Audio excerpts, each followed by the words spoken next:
After yesterday's video uploaded, I did come back out here and I did finish this up, and I got all the rest of the pieces we need for step 31. But you know, we can't just all of a sudden start gluing stuff together because a lot of this has to be painted a different color. Now, I haven't tried this yet, but this piece right here, very carefully, I don't want to break it.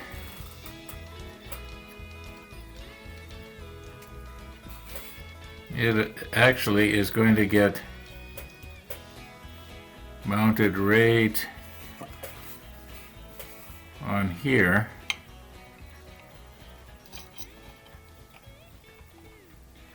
Like that. Maybe I'll put it on the rotator and just give it once around so we can just see how it turned out here.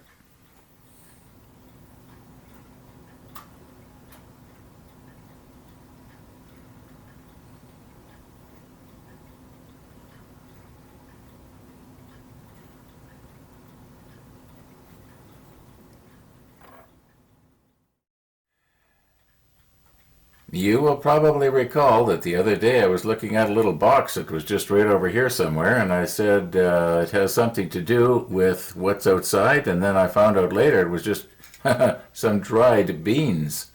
Okay, yesterday after the upload, what I was expecting actually came. Okay, it's what I call a trickle charger.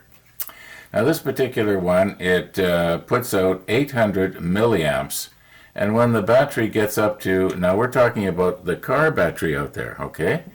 When the battery gets up to, you know, probably, I'm guessing maybe 14, 15 volts, it'll sort of shut down.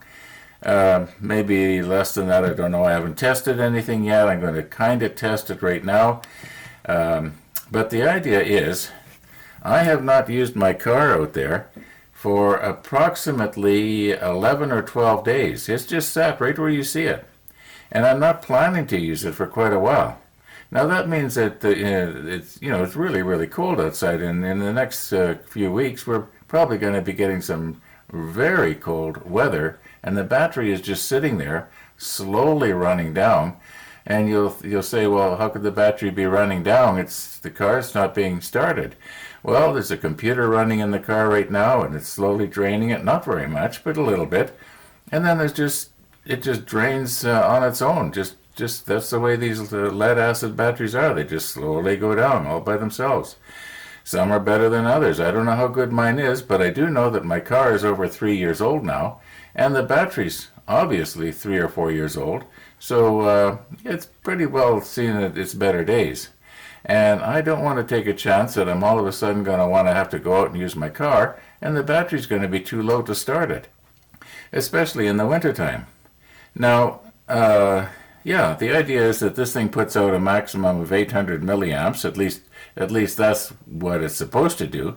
I'm going to try and test it out here. Yeah.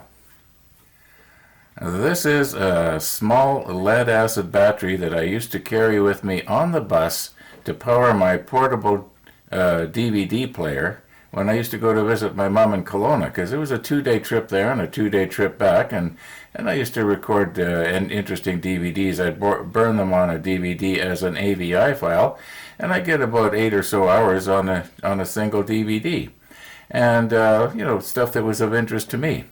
So yeah, and this thing, the DVD player on its own would only run for maybe 2 hours with a built-in battery, but with this, it'd go all the way to Kelowna.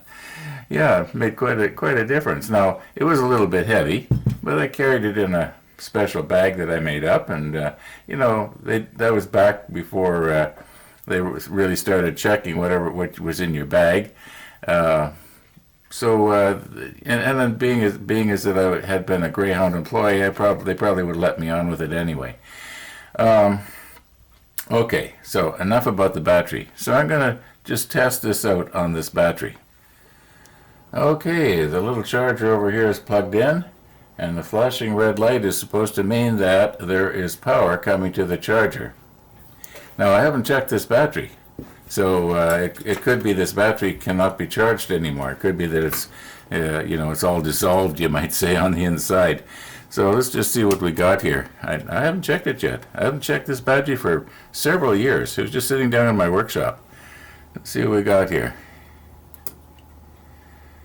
Okay, it is 5.68 volts. So it is really down. According to the instructions that I read off the internet, this charger will not work if the battery voltage is below 4 volts. So, well, we just made it. All right, let's see what's going to happen here now. I don't know if this is going to fit on here or not. I might have to bend these little tabs up just very, very slightly here.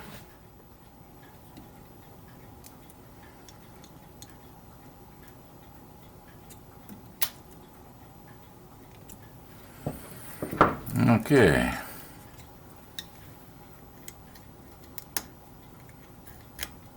I think that's making contact.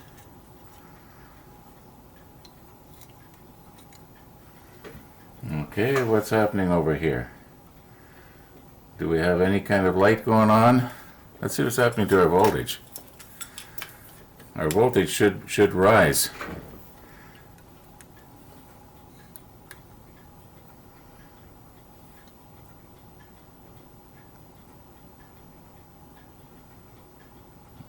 Well, it's throwing the computer and this thing for a loop here. Could be it's time to replace this tester.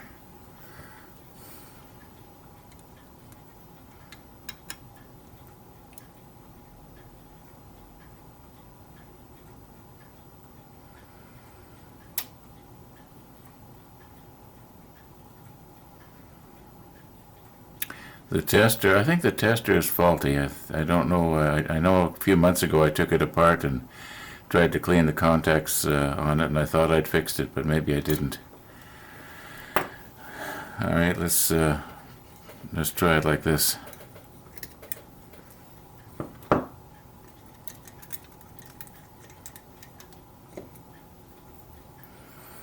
Okay, what kind of voltage are we going to get straight off the charger? Oh, it doesn't want to do anything. Well, I think my VO meter is screwed here, you might say. And it's not that I don't know how to use it. I don't know what's wrong. I thought that when I had taken it apart there a few weeks ago and cleaned the contacts and it seemed to be working good again, I just assumed everything was just going to stay good. Like I say, it's not. I've used it for testing. DC volts, AC volts, milliamps, amps up to 10 amps, microfarads for testing capacitors. I've done that. I know how to use this thing. And I put it in. Don't somebody comment and say, well, maybe the battery's gone. I put a new battery in it, and I tested the battery before I put it in. And you'll say, well, how do you know that the battery was good? How could you test it if it's in the machine? Well, I had another battery in here, and I tested the one that I put in. So let's get back to the hood. Okay, does this look like the hood? Anyway, the main thing is I wanted to show you what it was that I was getting that had to do with what was outside. Okay, let's just test this thing out one more time here. Okay, DC volts. Now these batteries, I've used them, so they're not going to be rayed up, but oh, they are rayed up. Guess I didn't use them as much as I thought. Okay, so it seems that after this thing has sat for a little bit, it works. Okay, let's see if we put anything into this battery at all. I can't remember what it was last time we checked it, but it's 6.29 volts right now. So this thing is, this thing is good enough for checking flashlight batteries. But I took a little peanut bulb here, 12-volt peanut bulb, and I was messing around to put leads on it and, trying to figure out what's going on here. I think that there's a problem with this, and it could be that this thing here has had its day. Okay, now let's get back to the hood. Now, when I was trimming the sprue off of the bottom right here, I think it'll fit pretty flat. I was looking at these windows here, and then I looked at them closer, and I realized that that's not window. That was actually probably ventilation screens, because it's kind of textured like a screen.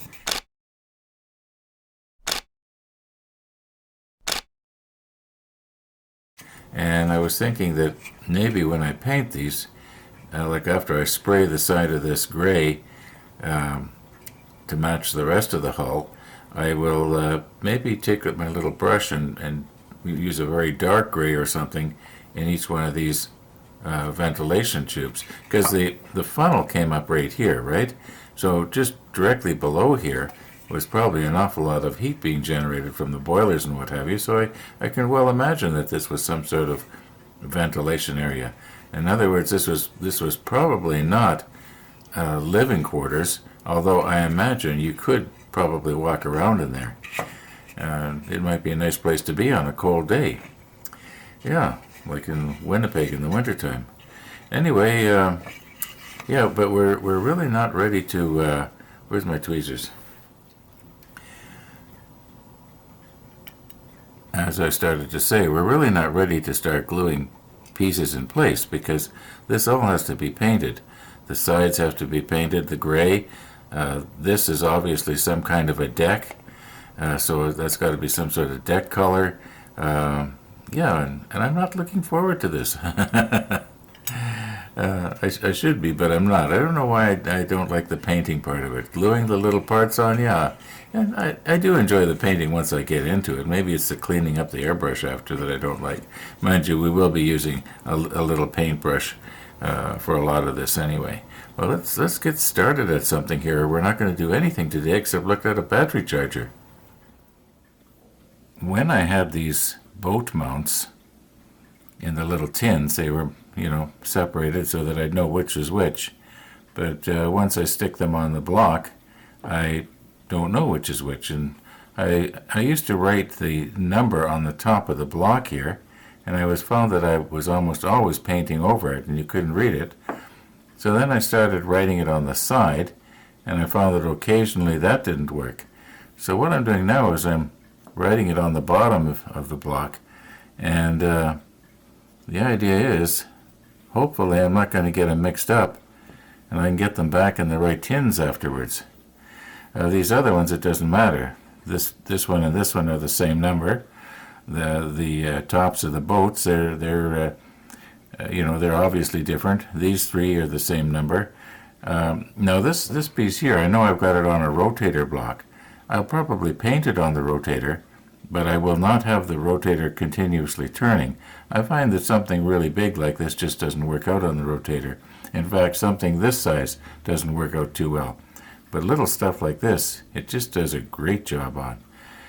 I was going to say something else and I forgot. We got at least three different colors going on here. We've got the 22, which is going to have to go on the sides of this part here, and also on the sides here. Then we've got the dark gray that I'm going to use to paint these little pieces so that they contrast. Yeah, and then the deck tan, that will be for this. Now, for the hull of the boats themselves, I've got them mounted on. Excuse my reach here.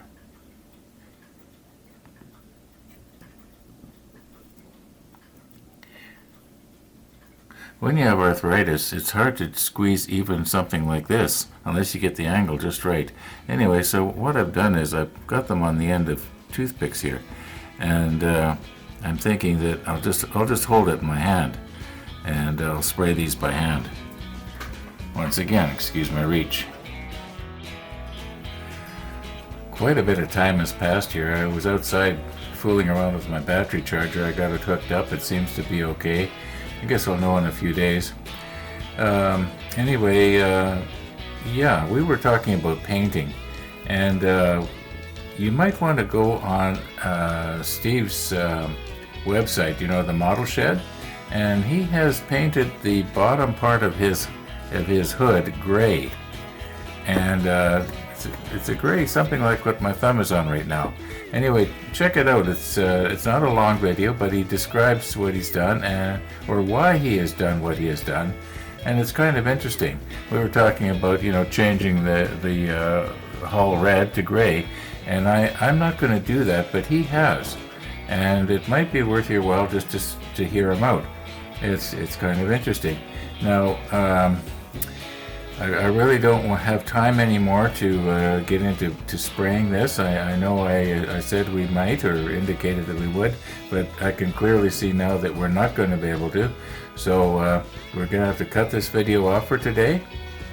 Thanks for watching, and all being well, we'll see you tomorrow.